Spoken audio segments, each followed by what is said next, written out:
não parar, não precipitar e não retroceder. Então dizer para esse cara, sabe quando nós vamos parar? Nunca. Nunca na sua porca vida. Né?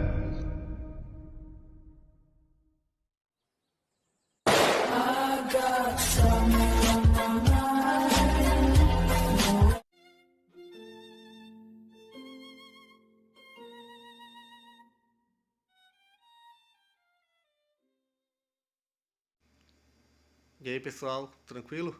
Então vem aqui antes do vídeo começar, pedir para vocês se inscreverem, quem não for inscrito, compartilhar, curtir, comentar. Quem puder seja membro do canal, que isso ajuda bastante. Tem também o link do Apoia-se. Quem puder ajudar nosso canal e apoiar financeiramente vai ser muito bem-vindo. Mas o mais importante é transmitir o conteúdo e os conhecimentos do professor Olavo de Carvalho para mais e mais brasileiros. Então compartilhe e ajude aí nossa causa.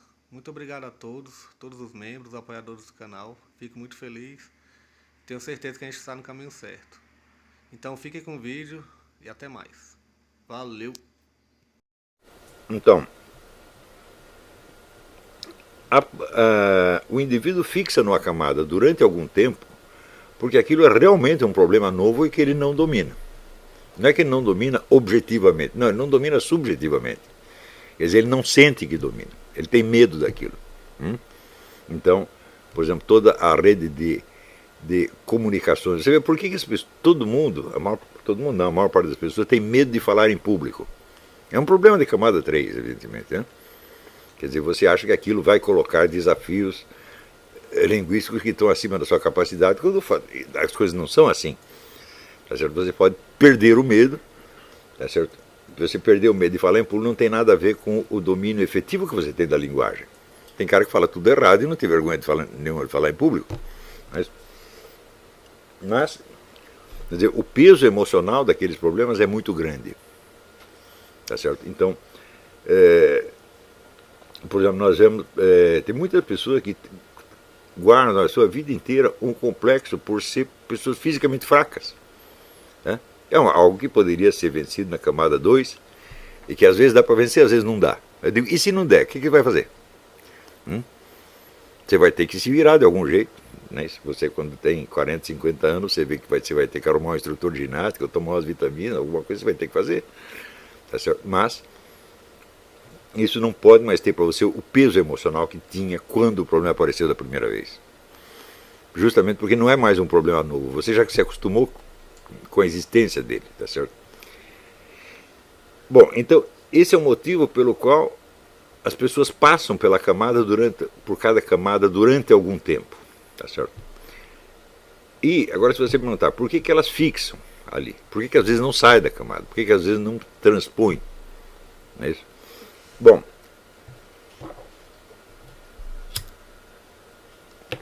o primeiro motivo é que a pessoa não sabe que é possível passar. Não há uma causa efetiva, existe apenas uma carência. Quer dizer, o indivíduo não recebeu informação de que existe algo mais para ele na próxima etapa da vida. Não é isso? E exatamente por isso ele vai julgar todo o universo à luz das motivações daquela camada. Né? E, de certo modo, aí entra num processo de autopersuasão. Não é isso? Então, todos nós conhecemos pessoas que aos 40, 50 anos têm a mesma mania de autoafirmação que tinham aos 14. Não é isso? Pessoas que vivem querendo se impor, quer mandar, etc, etc. Então, aquilo para ela é uma necessidade, porque ela acredita que os outros estão fazendo a mesma coisa e que se ela não subir em cima, os outros vão subir. Não é isso? Então, isso quer dizer que outras possibilidades da convivência humana não apareceram para ela. Então, em primeiro lugar, é claro que é um problema de educação, é um problema de simples informação. Não é isso? Ou, se quiser, é um problema de falta de imaginação. Isso quer dizer que se o meio social não fornecer para você essas informações, você só alcançará isso se for um gênio. Então isso quer dizer que a evolução ao longo das camadas não é um fato natural. A existência das camadas é um fato natural porque vamos dizer, é a condição antropológica, a condição da vida humana nos coloca esses problemas. Por um lado coloca em série e por outro lado coloca todos ao mesmo tempo. Né? Então, mas a travessia das camadas não é um processo natural de maneira alguma. Ele vem com a educação e frequentemente requer muita ajuda alheia. Tá certo? Agora, se a sociedade impelir você a estacionar numa camada, aí é muito difícil você sair. Porque não é que você não imagina, aquilo não existe no seu meio social. Se você veja...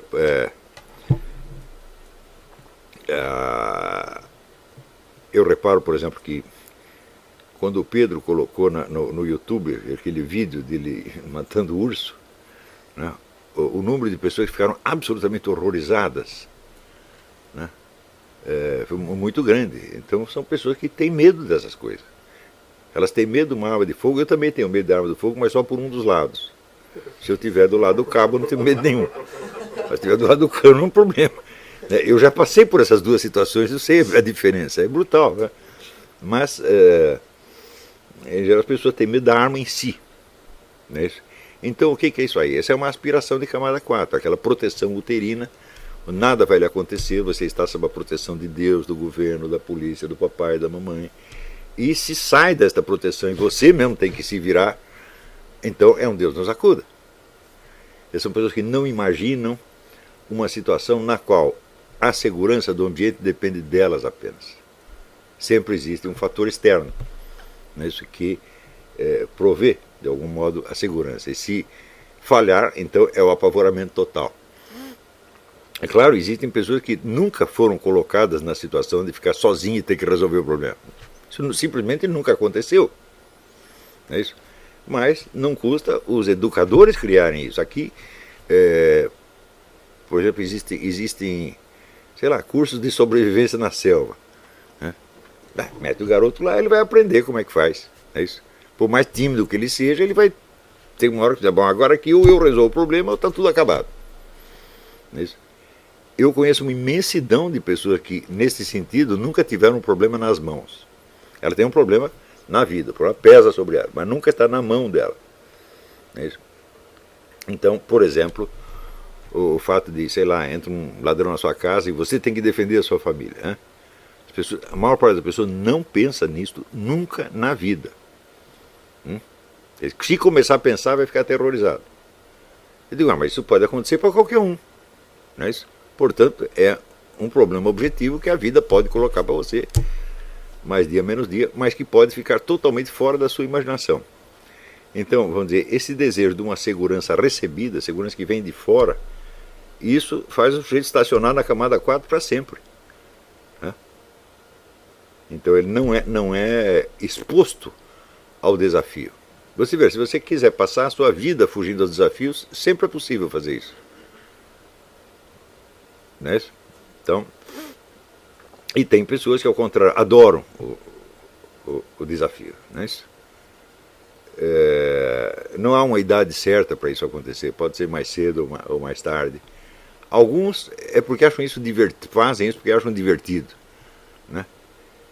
O Pedro, por exemplo, ele sempre adorou encrenca. Não tem encrenca, é comigo mesmo, vou lá. Né? Eu não era assim, eu fui obrigado a fazer isso porque realmente fiquei sozinho, não tinha ninguém para me proteger. Falei, bom, agora tem que me virar, não é que eu gostasse da coisa. Né? Mas eu acho que na população brasileira o número de pessoas que estacionam na 4, por causa deste fator segurança, é muito grande. Você vê que isso aí vem de uma herança de Portugal. Você não pode esquecer que Portugal esteve durante 8 séculos sob guerras entre cristãos e muçulmanos. E às vezes o muçulmano avançava e dominava o território, daí vinham os cristãos, tiravam eles de lá. Eu digo, e o povinho de baixo, como é que fazia? Quem que ele ia obedecer? Não é isso?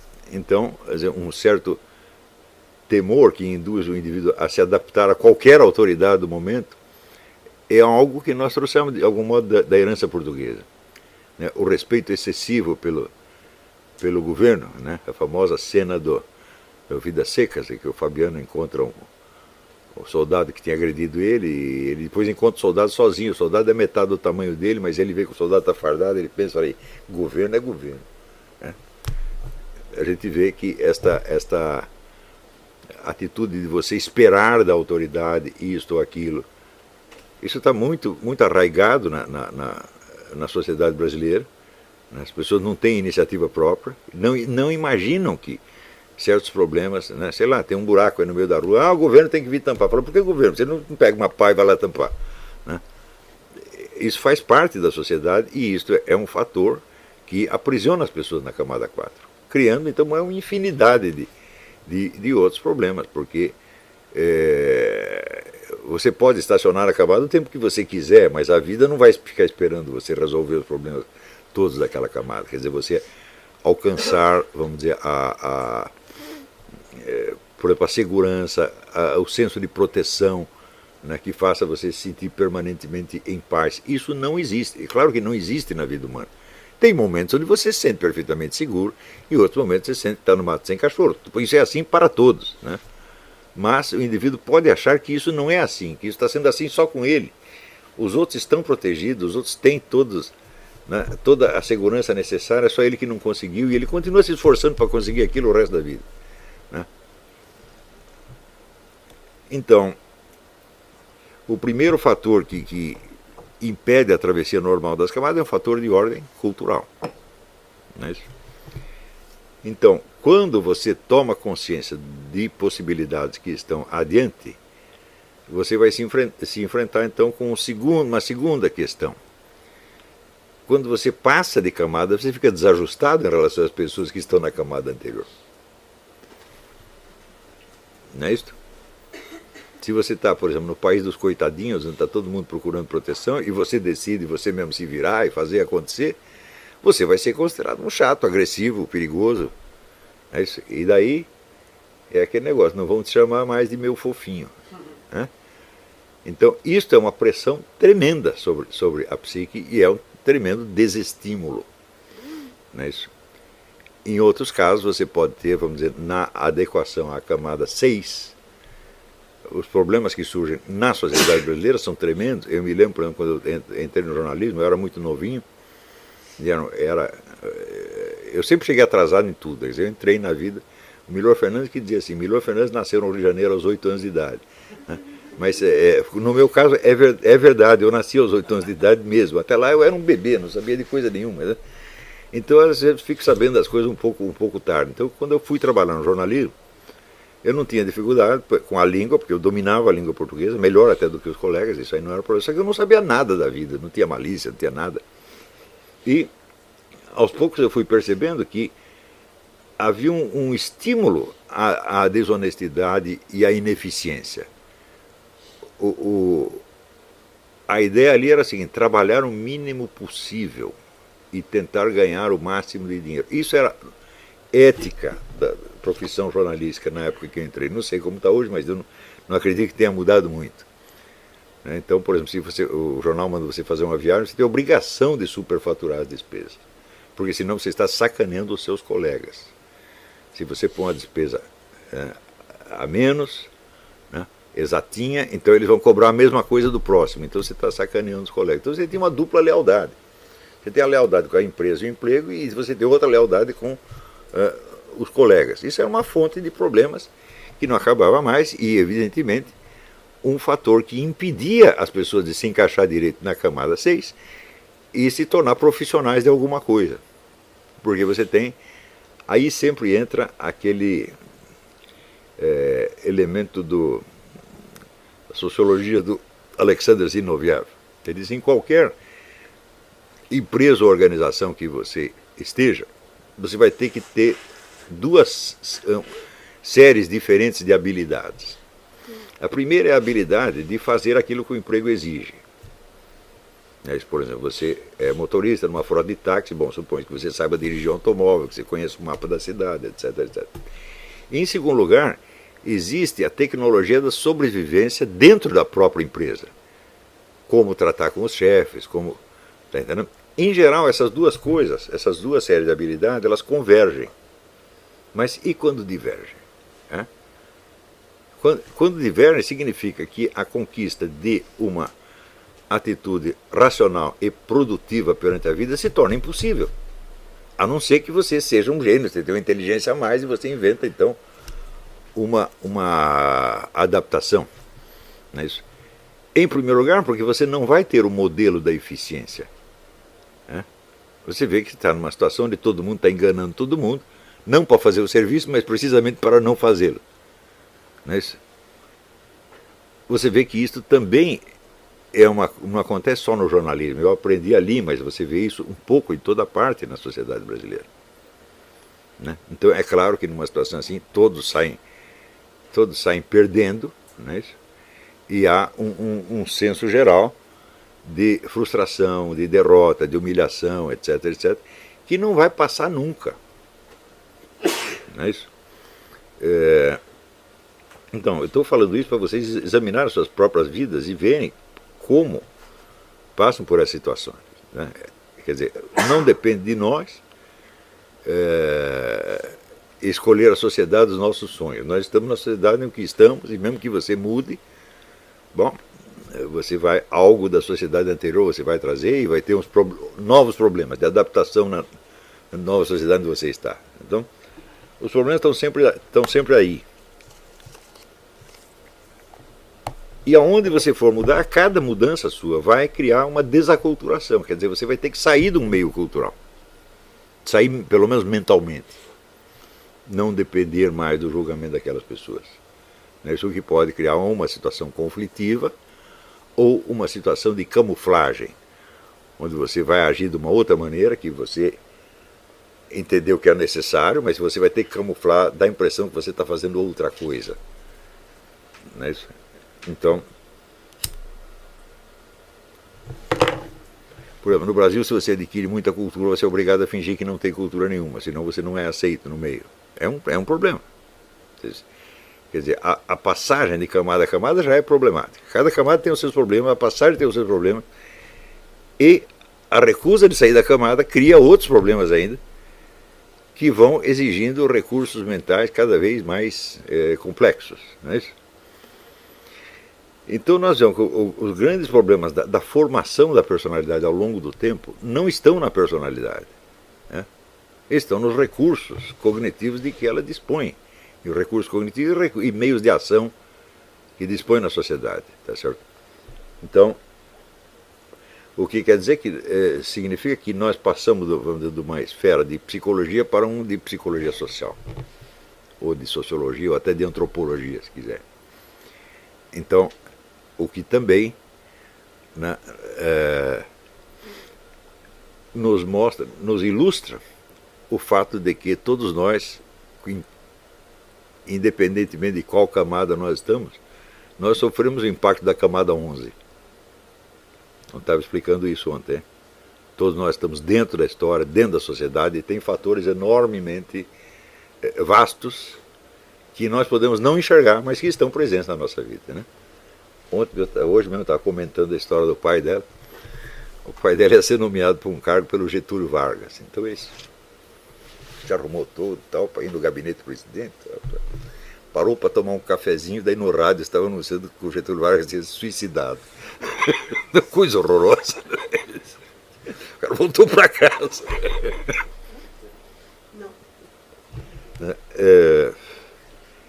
Então você vê um cidadão comum cuja vida foi tremendamente atrapalhada. Por que o homem suicidou? Falou, bom, para explicar o suicídio dele você precisa conhecer a história brasileira inteira.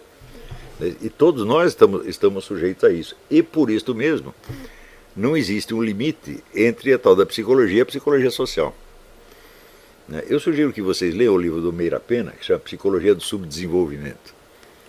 O Meira Pena depois reformou o livro e botou o título de Em Berço Esplêndido, triplicou o tamanho do livro. Eu acho que estragou, porque misturou outros assuntos, ficou mais confuso. Então, se acharem a primeira edição da Psicologia do Subdesenvolvimento, é uma série de perfis de situações existenciais vividas pelo brasileiro no dia a dia, né? E se vocês leem aquilo do ponto de vista da teoria das camadas, vocês vão ter uma ideia de como é difícil o desenvolvimento humano no Brasil. E como existe, vamos dizer, uma pressão de toda a sociedade para que as pessoas fiquem num nível ínfimo de desenvolvimento. Né?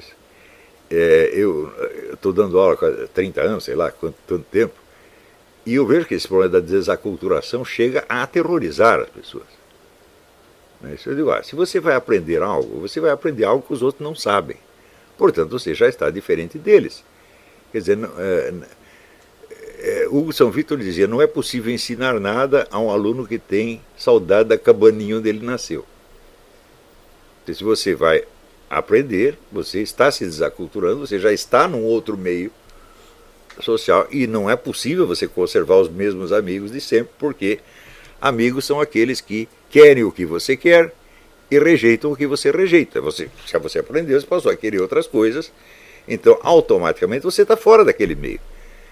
Mas por que conservá-lo? Pela dificuldade de pular da camada 4 para a 5. Eu preciso do reconforto, do apoio dos meus amigos, preciso que todo mundo goste de mim, tá certo? Ou, ao contrário, eu vejo até algum encanto em eu ficar sozinho e ter que vencer as coisas por mim mesmo. Quer dizer, estou na 4 ou estou na 5, né? Então, esta recusa de passar, de mudar de camada, ela é, por sua vez, um efeito do estacionamento das pessoas na camada 4. Então, entende? Essas coisas elas vão se complicando, ao ponto de se tornar insolúveis, né? Então, eu às vezes pergunto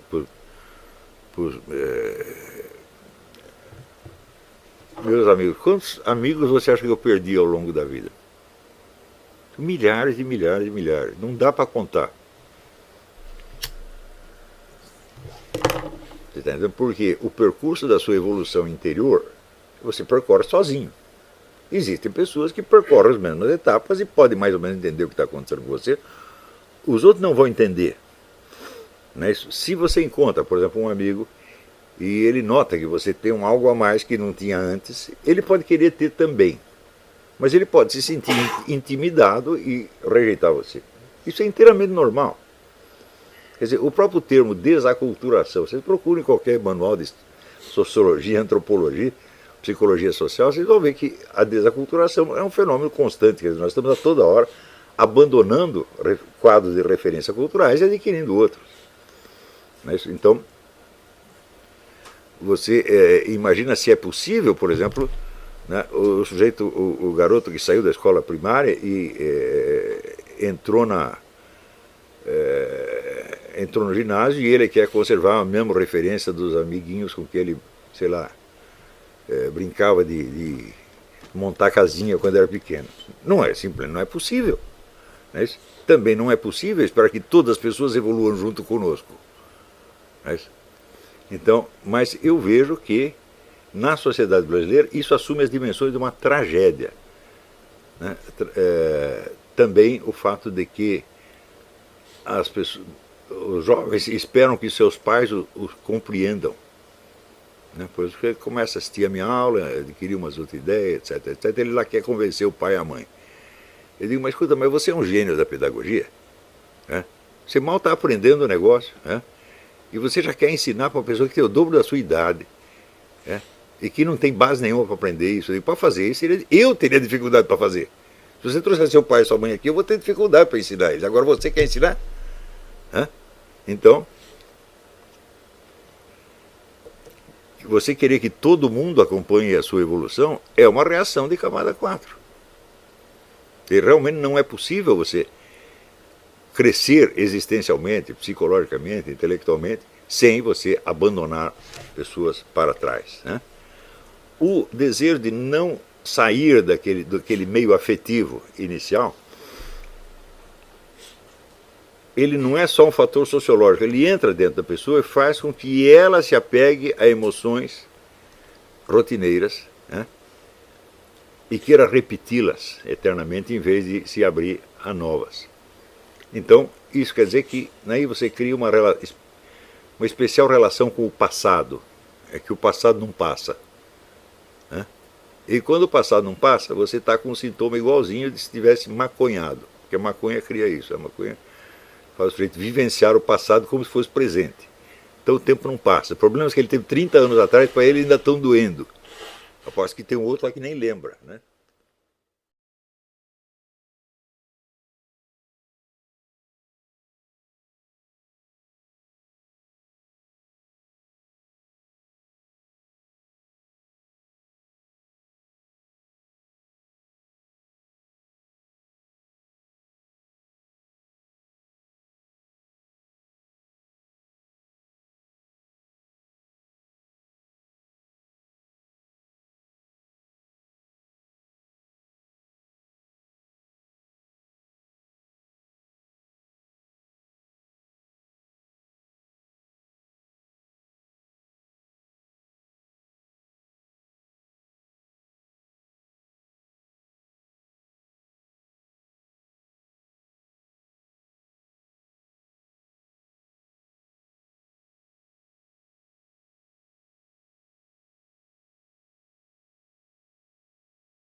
Chegamos a mais um final de uma aula, de um vídeo. Espero que tenham gostado. Quem não se inscreveu ainda, se inscreva, compartilhe, comente. Ajude o nosso canal, apoie, seja membro.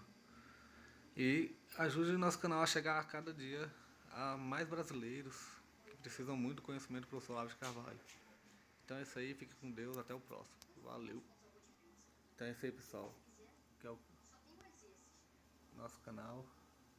Que são alguns livros que eu já li. A maioria foi doação, mas alguns eu adquiri, professor Olavo de Carvalho. Alguns livros se perderam aí que eu emprestei. Professor Alexandre Costa. A Bíblia Sagrada. 10 lições sobre Karl Marx. Indico a não ler esse livro, que é muito ruim mesmo. Alguns pensadores aqui que realmente, como o professor Olavo de Carvalho disse, não são pensadores. Valeu, tamo junto aí. Apoie nosso canal, seja membro.